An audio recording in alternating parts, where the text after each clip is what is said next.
최근에 이제 나왔던 기사 중에서 이게 뭐지 했었던 거는 뭐냐면 파운드리 쪽에서 산나노 쪽에서 수율이 80%까지 올라왔답니다. 그럼 이 정도면은 사실은 영업해도 되거든요. 장사 가능해요. 수율을 만들었다고 그러면은 빅테크 쪽을 하나를 데리고 와야 되죠. 그랬을 경우에는 수급이라든지 펀더멘탈이 좀 개선이 되면서 주가를 좀 상승시킬 수 있는 트리거가 나올 수 있을 것 같다. 엔비디아 호실적에도 주가가 하락한 이유가 무엇인가요?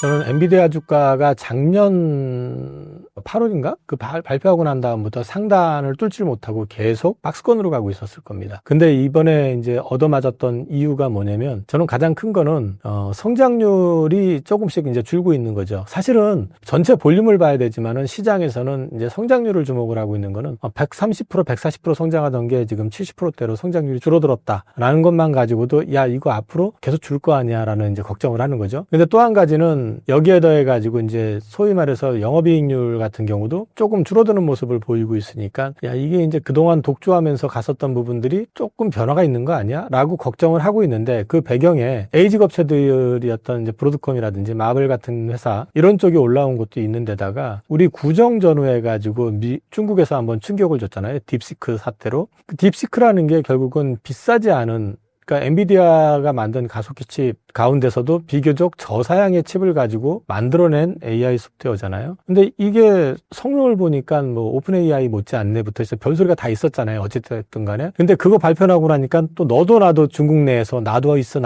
또 이러고 있는 상황이고. 근데 이제 이 부분이 되고 나니까 급속히 확산이 됐던 게 AI 소버린에 대한 욕심. 유럽에서도 그러고 그다음에 인도에서도 그랬고 또 심지어 우리나라에서도 야, 한국은 AI 소프트웨어 쪽은 답이 없어 이렇게 생각했었다가 중국도 저거 가지고 되는데 우리가 왜 안 돼? 이런 이제 생각을 하면서 그다음에 그 당시에 주가가 올랐었던 게 보면 카카오나 네이버 최근에 주가가 좀 다시 빠지긴 했지만 갑자기 급등을 했었거든요. 근데 이제 이런 부분들이 엔비디아가 이제 그 성장했었던 배경을 보면은 칩의 어떤 성능이 이 정도였었다면 이 정도 올려놓고 가격은 이렇게 올려버리고 이런 식으로 하면서 이제 이익률을 확 올려버리고 이익의 성장, 매출의 성장을 키웠었는데 저거 아니래도 되는 거 아니야? 이 생각이 되게 큰 거거든요. 그래서 이제 벌써 그게 일단 발목을 잡은 것 같다. 이번 같은 경우도 이제 실적 발표 나쁘게 나온 건 아닙니다. 근데 거기서도 뭐 지표 하나가 좀 이상이 있네, 뭐 이익 성장률이 좀 떨어지네, 이익률이 좀 약해졌네, 이런 얘기 하면서 이제 시비가 걸린 건데 결국은 저는 이제 어떻게 생각하냐면 빅테크 쪽 관련해가지고 비싸다는 얘기는 계속 했었잖아요. 근데 그걸 무시하고 주가가 꾸역꾸역 올라갔었는데 꾸역꾸역 올라가는 과정에서 이제 소위 말해서 이 주식의 성장 스토리에 발목을 잡은 게 가장 크게 발목을 잡은 거는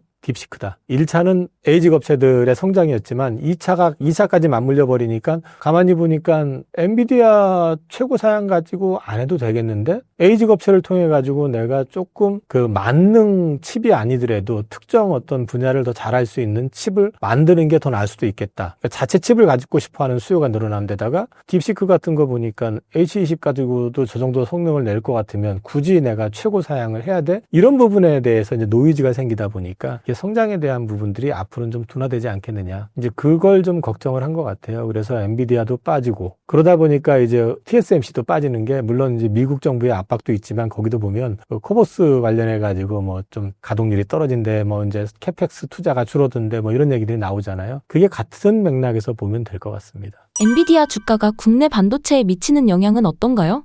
엔비디아 주가가 버벅거리니까 못 가는 주식이 있습니다. 하이닉스가 못 가고 있죠. 하이닉스 오늘 보니까 PER로 계산해 보니까 올해 실적 기준으로 5배까지 떨어진 것 같더라고요. 그건 뭐냐면은 엔비디아가 좋으니까 하이닉스도 당연히 좋죠, 실적은. 근데 엔비디아가 발목이 잡히는데 하이닉스 혼자서 치고 나가지는 못해요. 이제 이 딜레마가 좀 있는 거거든요. 그러면 이제 하이닉스 같은 경우는 이거를 돌파하려고 그러면은 에이지 업체 쪽하고 수주가 돼버리면 또 얘기가 달라질 수 있어요. HBM은 어차피 에이지 업체에서 만든 칩에도 필요할 테니까.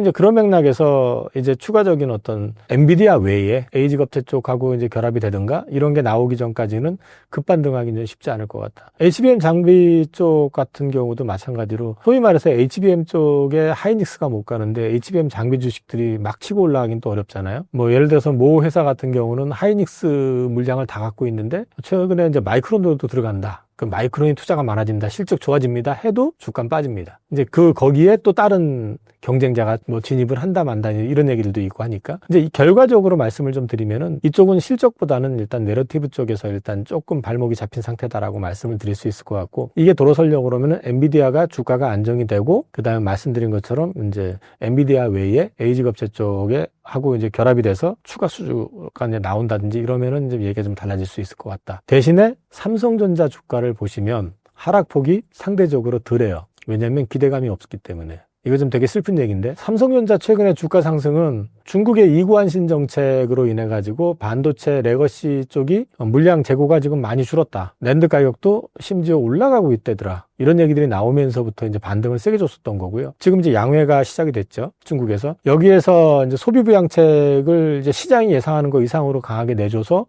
낸드라든지 DDR5 쪽이라든지 이런 쪽이 생각보다 강하게 반응을 보여준다 그러면은 삼성전자가 오히려 고개를 좀 들 수 있고, 그 다음에 이제 하이닉스 역시도 고개는 따라 들기는 하겠지만은 이 반등의 어떤 상방의 어떤 가능성은 삼성이 조금 더 커 보일 것 같고요. 삼성전자는 근데 이제 또 역시 마찬가지로 상단은 또 막힙니다. 왜 막히냐면 레거시만 가지고는 지금 급등을 하는 거는 좀 쉽지 않다. 결국 가서 삼성은 뭔가 그 다음 버전에서 보여줘야 될 게 있다. 그거는 HBM 쪽인데, HBM 쪽에서는 지금 3 관련해 가지고 아직 퀄통과가 안 됐잖아요. 근데 저 원시로 설계해 가지고 칩 설계해 놓은 같은 경우, DDR5 쪽 같은 경우도 이게 설계를 다시 변경을 해 가지고 다시 샘플링 테스트하고 그거 양산하고 하려면은 6개월 이상 걸리기 때문에 결국은 3 버전에서 지금 전영현 부회장이 엔비디아 젠슨왕을 만났다고 하는데, 그쪽과 관련돼 가지고 어떤 소식이 있는지 모르겠지만 지금 현재로서 봤을 때는 당장에 뭐 3가 됐든 그다음에 이제 HBM4는 오히려 더 멀어지는 분위기고, 그래서 이거는 좀 시간이 걸릴 것 같고요. 최근에 이제 나왔던 기사 중에서 제가 이게 뭐지 했었던 거는 뭐냐면, 파운드리 쪽에서 산나노 쪽에서 수율이 80%까지 올라왔답니다. 그럼 이 정도면은 사실은 영업해도 되거든요. 장사 가능해요. 그러면은 진짜 그 정도 올라오는 정도의 수율을 만들었다고 그러면은 빅테크 쪽을 하나를 데리고 와야 되죠. 그랬을 경우에는 조금 수급이라든지 펀더멘탈이 좀 개선이 되면서 주가를 좀 상승시킬 수 있는 트리거가 나올 수 있을 것 같다. 그래서 지금 당장에는 삼성전자 역시도 하방은 제한이 돼 있지만 또 상단 역시도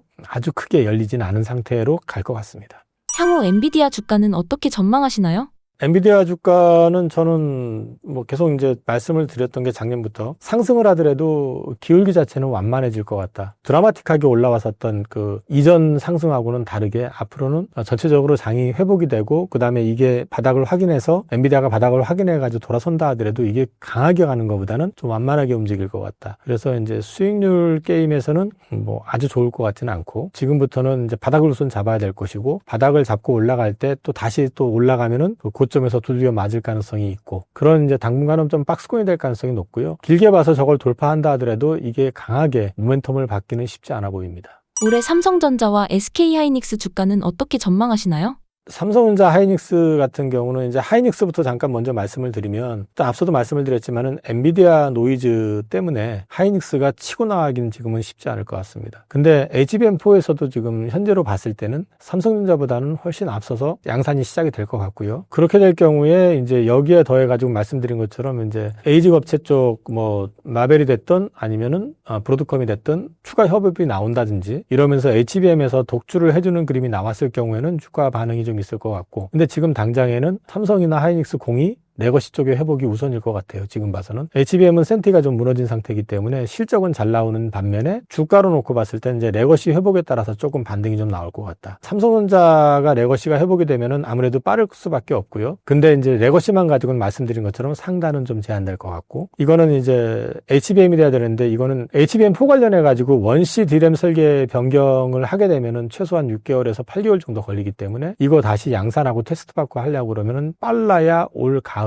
늦으면 올겨울, 그렇게 되면은 아무래도 하이닉스보다는 좀 뒤처지는 또 그런 모습이 나올 것 같아요. 그리고 이제 아까 말씀드린 것처럼 파운드리 산나노 수입 80%, 이거는 이제 중요한 얘기지만 그거보다는 빅테크를 하나 데리고 오는 게 더 중요하다. 이 파운드리 쪽에서 회복이 되는 그림이 나와주려고 그러면은 빅테크, 요즘도 기사로 계속 나오는 게 엔비디아가 불만을 갖고 있네, 퀄컴이 불만을 갖고 있네, 뭐 지금 TSMC에 대해서 얘기들 나오고 있는데, 그런 기사보다는 실제로 그들 중에 하나를 다시 끌고 와서 유치를 하는 게 되게 중요할 것 같고요. 일단 지금 단기적으로는 소비진작책 그 양회 쪽에서 나올 거, 그게 어느 정도 규모냐에 따라서 반도체가 다시 한번 반등을 줄지 여부가 결정이 날 것 같고요. 그래서 지금 연간으로 놓고 말씀드리면은 양회 쪽에서 이제 그 소비진작책이 나와가지고 그 엣지 AI, 그러니까 스마트폰이 됐든 노트북이 됐든 올해가 지금 교체 주기는 맞거든요. 10월까지인가 아마 윈도우 10이 업데이트되고 안 될 거예요. 이 PC도 아마 해보시면은 되는지 안 되는지 나오거든요. 이 PC는 대상이 안 된다라고 떠요. 안 되는 거는. 그러면은 업데이트 안 받고 쓸 수도 있지만 그렇게 되면 뭐 여러 가지 리스크가 있을 수 있으니까 결국은 기업체들은 이걸 다 교체할 거 아니에요. 그러면 이제 그런 것들에 따라 가지고 자연스럽게 이 레거시 반도체 쪽 이런 것들이 회복이 될 수는 있을 것 같아요. 근데 그것만 가지고는 주가를 크게 땡기기는 어렵기 때문에 지금이 바닥권 내지는 바닥 시그널은 보이는 건 맞지만 아직까지는 세게 기대하기는 어렵다. 근데 이거는 HBM에 따라서 조금씩 달라질 것 같다. 그 정도 말씀드릴 수 있을 것 같습니다. 올해 국내 반도체 관련 이슈는 어떤 것이 있나요?